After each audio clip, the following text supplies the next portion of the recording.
morning. This is Gaming Perspectives with Saul and Jolene. And today we're talking about what?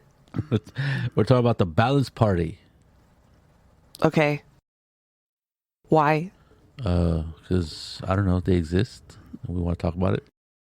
That's not what I mean. Well, why would you want a balanced party? Well, for let's we're talking about obviously role-playing games, and a lot of times people have this idea that there has to be a balanced party. Usually it's like a fantasy game, D&D for one. There's different classes, and a balanced party is you want to make sure that all these roles that many people think are needed to be successful are filled.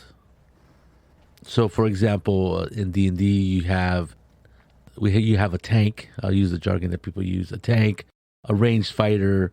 You want a spellcaster, an arcane spellcaster, and then you always want a cleric or a healer. Doesn't the term tank come from role-playing online? Video games, yes, Okay. Video games. So I was gonna get to that too. So that's where I think that's a lot of this. Where did this idea of a balanced party come from?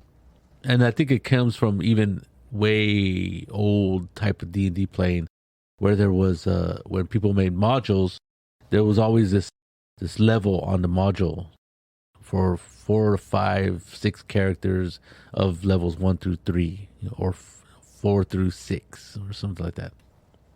And I think why those were helpful when somebody was buying a module back in those days, because people wanted to buy a module that fitted their character's level.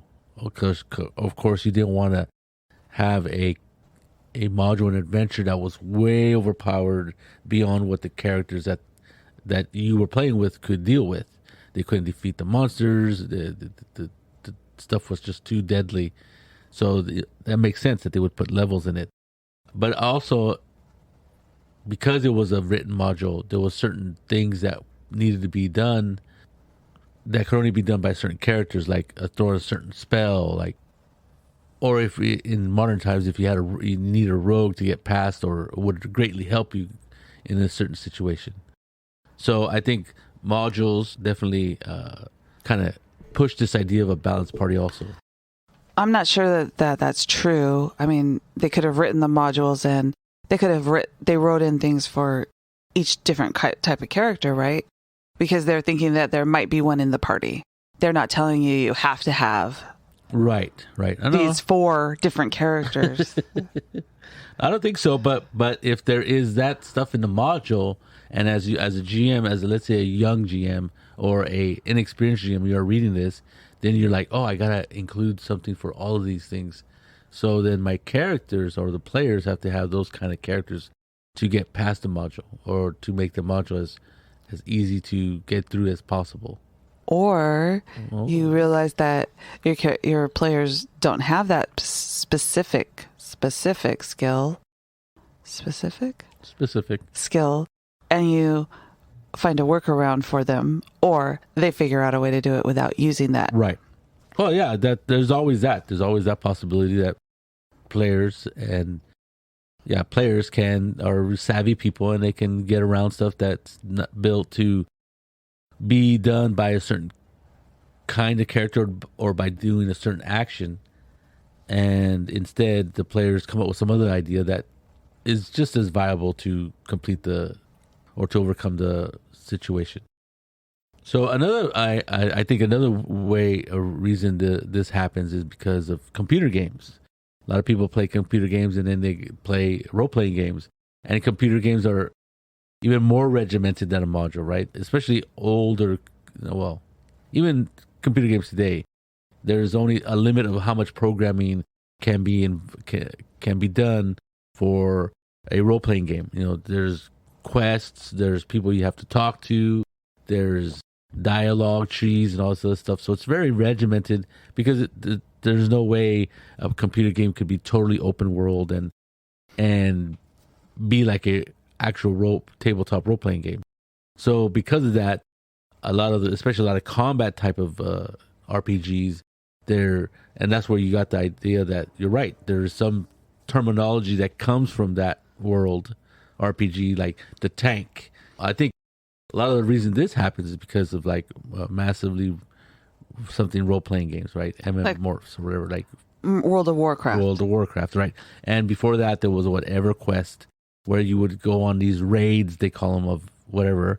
A raid was like a big like adventure or whatever or quest that could not be done by one character. It would have to be done by a large group of players. I remember a game. I don't know which one it was called, but you played a character and you had the other 4 characters or the other 3 characters with you as your helpers or whatever. Maybe not all 3 of them. Maybe not 3, but I remember you and Steve liked this game. I think it was called Dungeon World or something like that. It was, yeah, you played a character and you had a healer and something else with you. Whereas, like, when Augustine and Alan play DDO, is that what it's called? They always have hirelings that are like the clerics, right? But yes. They always have this problem on the game. I always hear them complaining because they're playing together, and of course they're in different places, but Augustine's always going, my cleric's healing herself instead of me. Yeah, exactly. So that is DDO, Dungeons and Dragons Online is exactly that. You have a group of people.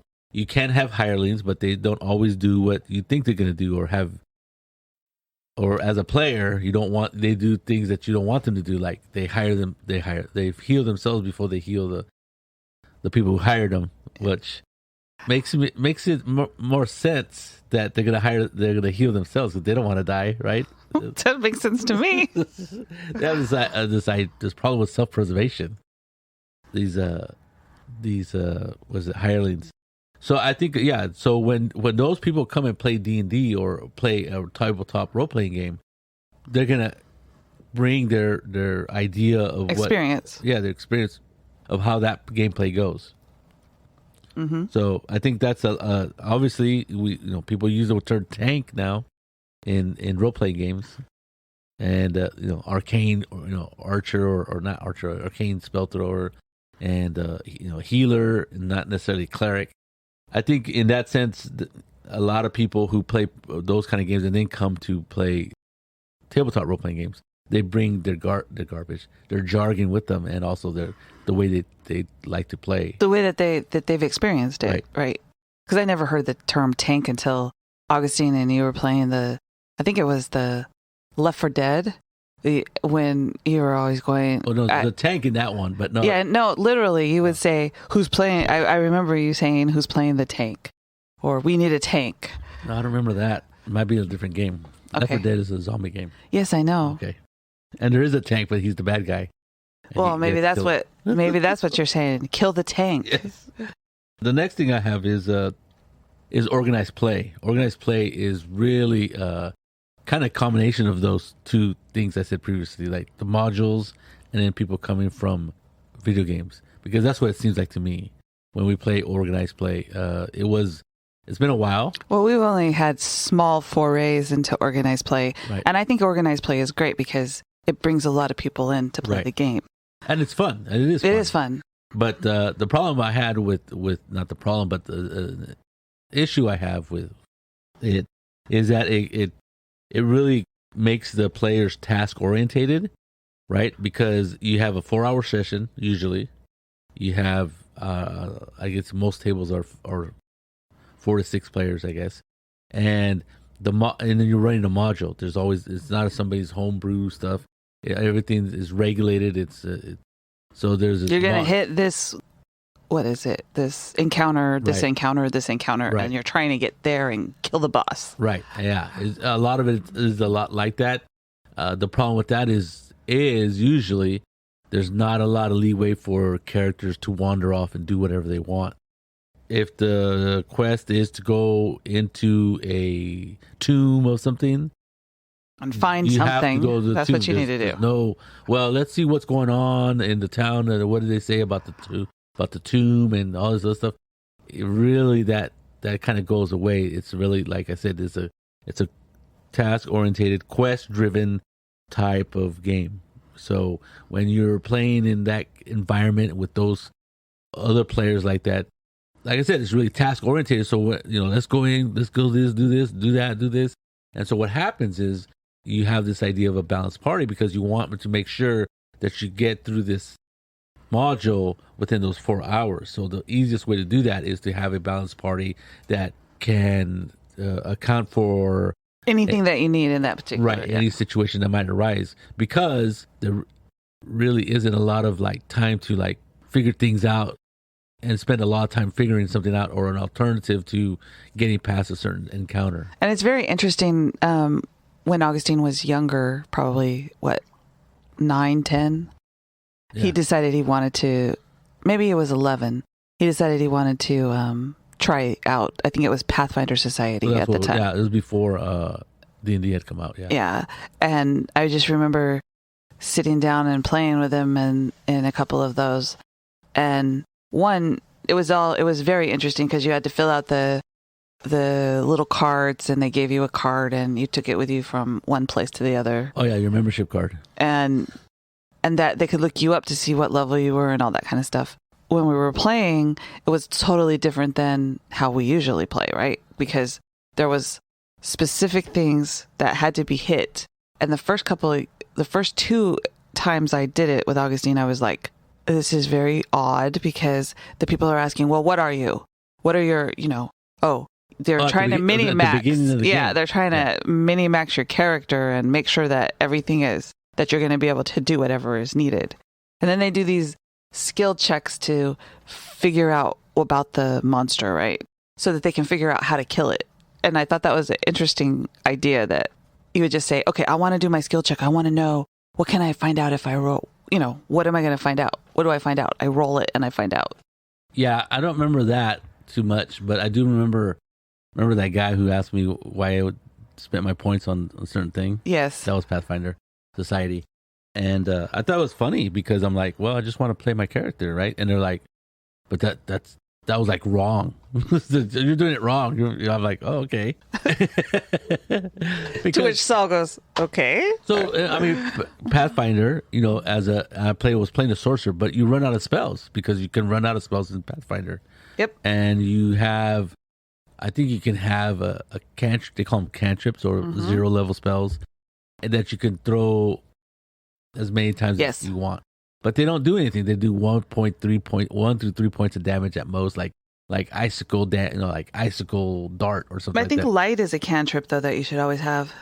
Well, whatever. But I'm just saying because I play a spellcaster in Pathfinder, and it's true. You only have a certain amount of spells per day, right? And then, but the cantrips are little cool things that you have, like 3 or 4 of them. So you pick them, right? Right. But use. I'm saying in a Pathfinder, which is a combat heavy game, as soon as you run out of spells and your cantrips pretty much suck, what are you going to do? Saul's solution to that was throw knives. So a knife is a martial weapon, or not even a martial weapon. It's a 1d4, right? 1d4, right? And which is basically the same as one of the cantrips, right? You do like 4. You can do a 1d4 of 1 through 3. Oh, 1 through 3. So you got an extra chance to get an extra point of damage, right? And then I wasn't gaming the system. I was trying to make a good character that could be viable and still be helpful after they threw all their spells. The knife thrower, I envisioned him to be a sorcerer. He wore not hide armor, but he wore a lot of no armor, but he wore a little armor because I was able to deal with the spell armor check penalty. Anyway, it would have had to be some sort of leather armor because I don't think they can. Yeah, they can't. That was it. And then and I had these knives in different sleeves built into this armor that I envisioned. Because I was human, I get 2 feats. So I was able to take point shot blank, which allows you to throw into combat, and something else that allows you to throw combat further. Which just really, it just freaked out the people around him, because the one guy's like, what are you doing? You're supposed to be a sorcerer. Jolene's right about the whole introduction thing. So everybody introduced themselves, and I introduced myself as a knife thrower, which isn't a class in Pathfinder. I'm like, and then the guy goes, well, what is that? What are you? Are you a fighter? I'm like, I'm a knife thrower, dude. He got kind of perturbed at me for being obtuse or evasive on his questioning. He wanted to know what you were, and you weren't telling him. So then he just looked at my character sheet, the bastard, and then he goes, and then once he figured, oh, you're a sorcerer, I'm like, oh. he found out more information, of course. And he's looking over my attributes, and that's when he said that you should have put, I don't know what it was, something as my dump stat. He goes, why did you know, I'm like, I don't like making characters that are dumb. And he goes, well, you don't need it as a sorcerer. I go, I don't want to play a dumb character. But see, the whole idea was that the dump stat didn't ever affect your character or your play style. It was just an advantage you could take. Which Saul doesn't believe in, because if you use a dump stat in his game, you're going to get... It's going to be used against you. Well, yeah, sort of. I think I might have changed my mind of how critical I am about people putting an 8.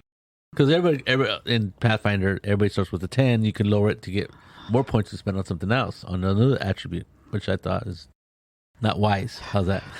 So anyway, so I had a lot of fun playing that character because, like I said, as soon as I ran out of spells, I could be throwing knives. And I actually had a high dexterity, so I was throwing knives like crazy.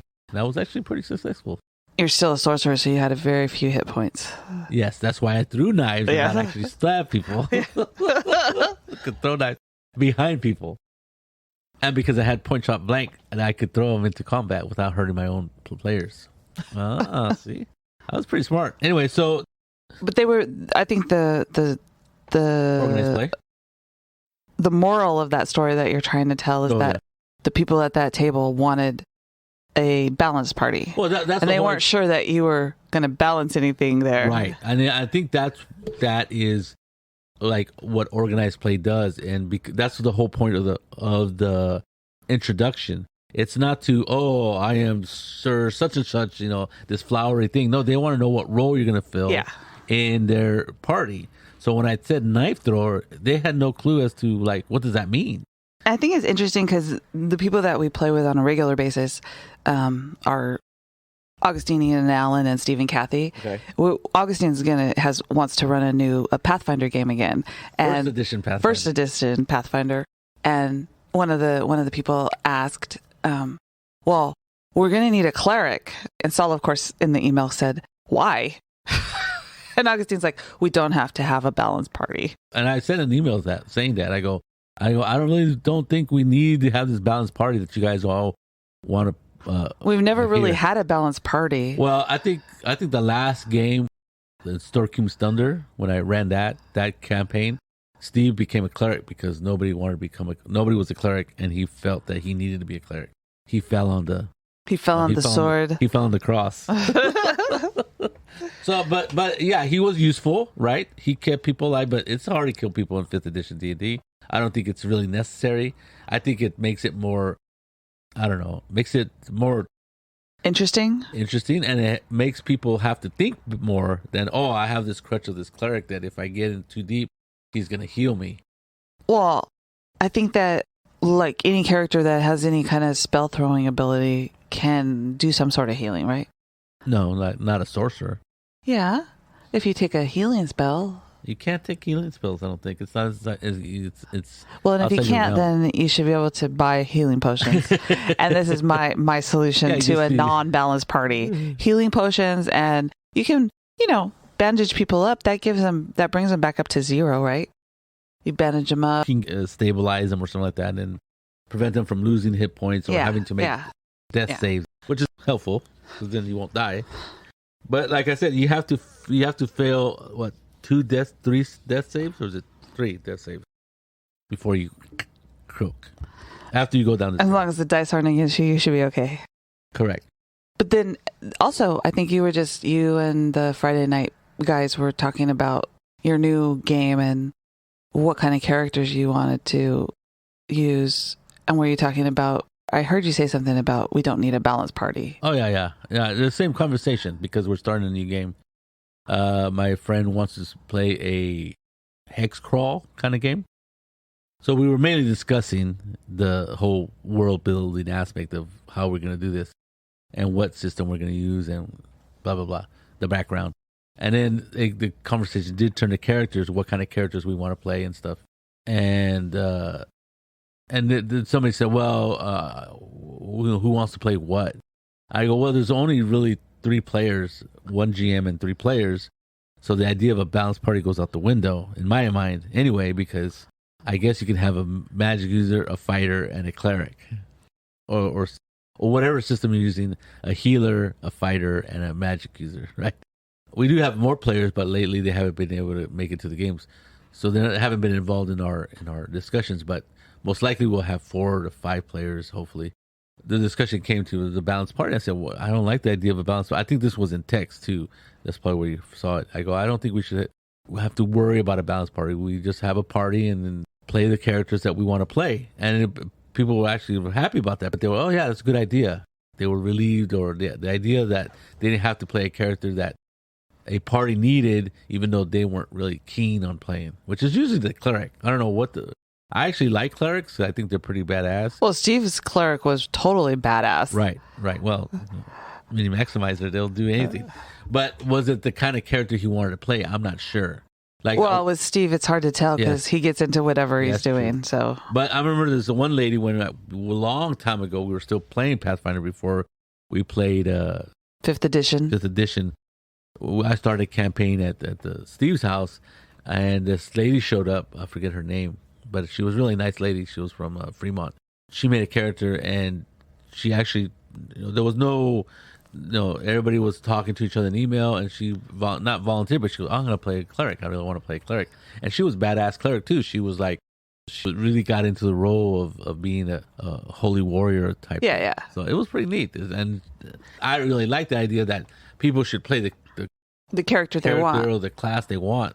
Yeah. Not because there's a need, and this fault. I call it a false need of this group saying, "Oh, we need this role filled." I think. Well, and since I've only really played with Saul and the people that he plays with, well, except when I was a teenager, and that was just with my brother and his friends, and they really didn't know what they were doing at the time. They were young. I mean, they were like 11, 12. I've always had nobody's ever told me you have to play this, right? I've always got to play whatever I wanted. Right.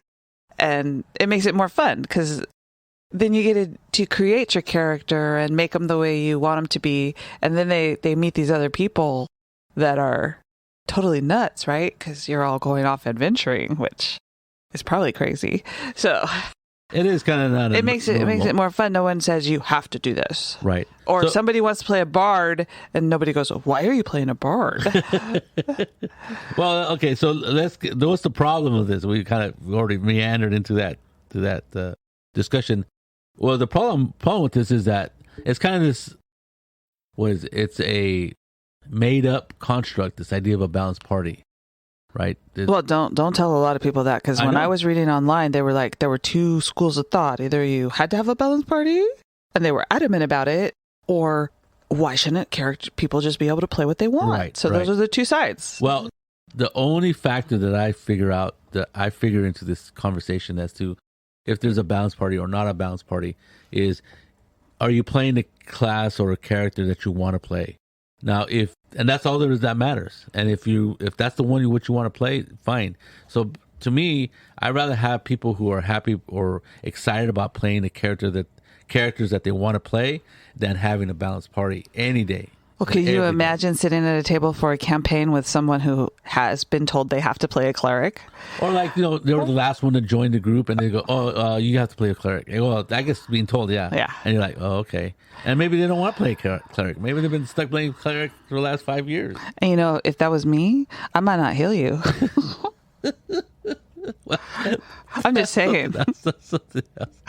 So I think people really get this idea of a balanced party, and it's everywhere, right? No matter what game we play, it doesn't have to be D&D or Pathfinder. Have a fantasy game. It could be investigative games, right? It could be whatever. It could be anything. Any role-playing game out there, there's usually roles that could be defined in those games. But if you're not happy with that, we don't need another sniper in our group. You have to be the medic or the scout. And you just spent 2 weeks creating the best sniper because that's what you wanted to do. Well, hopefully you talk it over in a session. I'm just saying. But some people don't do that. So, I mean, I would allow it if there was 2 players who want to be snipers. Fine, I don't care. Doesn't matter to me as a GM. And as a player, or as a fellow player, you're like, okay, well, we're gonna have to work with this. So the problem is, I don't want to be that player that gets stuck being that whatever role needs to be filled if I don't want to play that role, or I don't want to play that class, or whatever that particular tabletop role playing game has. Some games don't have classes and stuff, but there's still a role that people want to fill. I think this could be a GM problem, because shouldn't the GM be able to? The GM should let the players play what they want, and shouldn't I have to have these people, unless it's a specific thing and you're running a 4-hour game and you need to have those people. But you should still be able to work around it, right? I don't think when you go play organized play, whether it's Adventures League or Pathfinder Adventures, whatever, the GM doesn't have. No, you just bring your character. Yeah, and it doesn't matter. I mean, there is actually when you go online, when you when you go to play a game, it'll have slots that you put into it, right? It says, this is the GM. They're running at this hobby store or game store at this time. Here's your GM. Here's the quest. And then there's slots that you fill in. And when you fill in the slot, it has your name, and then it has what character class you play. So you can, the GM is not asking you to play a certain kind of character, but you put those slots in. And I think people usually have more than one character that they play in organized play. Yeah. Just because of that situation where they already have an arcane archer. Yeah. They don't need another one. I'll play my medic healer or whatever it is. So it is that way, but I don't think they'll kick you out, or they won't allow you to play another arcane. Like, if everybody wants to play arcane archer, there's nothing in the system that says you can't. At the table, though, except for those other 3 arcane archers sitting there going, "What are you doing?" At the table, though, you might have a table discussion saying, "I think we have too many arcane archers. Maybe somebody wants to be a cleric," and then and I think a lot of that happens at the table or amongst the players, and the GM could care less. But see, those are the players. Those have to be players who have been playing in that particular society or whatever for a long time, or they play video games all the time and they know, I need these things, right? In their head, that's what they know. So that's true. And I think players themselves come up with this idea of this balanced party. As a GM, I never, except that one time when we played, we all wanted to be gnomes, except some people broke that rule. And then the GM said, well, I don't think that's such a good idea. And I go, can we do it anyway? He goes, you guys can do anything you want. And then some people broke ranks, like Jolene. She didn't want to be well, I don't want to do that. You wanted to be a gnome rogue. I'm all, I don't want everybody to be a gnome rogue. I'm all, well, if there's 6 of you, why should I have to do it? So she broke ranks, and then everybody else, a couple other people broke ranks, and we didn't have our gnome party. There was more than just a rogue. I think there was a gnome something or other. I think it would have worked out fine. For most of our plans that we had. Most of us were short, though. We had a dwarf. We had like 2 or 3 gnomes. Then we had you as a human, breaking the rules, the height restriction. You have to be this short to play in this adventure. You're so weird. Okay, so another thing is, it seems unrealistic that unless you're playing like a military game, like a modern military game, that you have these roles to fit. Okay, you're going to be the safecracker or the breaking expert. You're going to be the person, the burly dude that goes through the front door with the big old battering ram. Those kind of games, I think, like in a D&D game or games where the characters are kind of pushed together randomly, or fate puts you together, like at the tavern or wherever you're going to meet. The idea of a balanced party doesn't seem realistic. Right. That everybody just fits a certain role. Yeah. Or maybe they want you to fit that role and you just don't. You're obtuse. And of course, I really think that a player who's going to play in a campaign, now maybe one adventure, a one shot, they don't give a crap. But at a campaign, when you're going to start a campaign, and campaigns can run years. I ran Storm King's Thunder. It took like 1.5 years to get to that.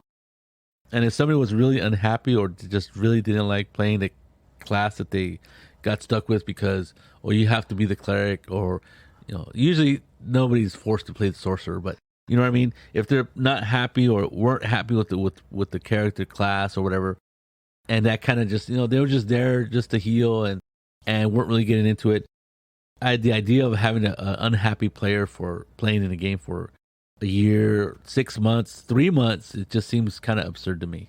Because the whole idea is you're supposed to be having fun. Remember the whole idea of playing RPG, the last name G game, is to have fun usually.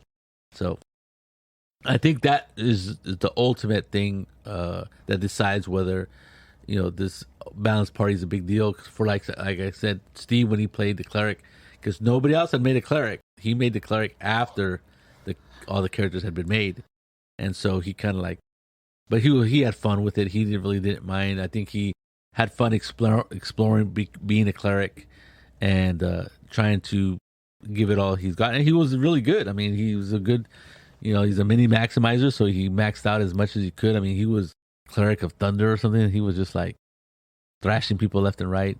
So he did a good job, and I think he had fun. But if he had been playing a cleric for the last 3 campaigns, because he would always fall on his sword because everybody else is no, I'm gonna play a cleric. I don't want to play that the character class. Then I would think he might have a problem with it on the 3rd campaign that he gets stuck playing with cleric.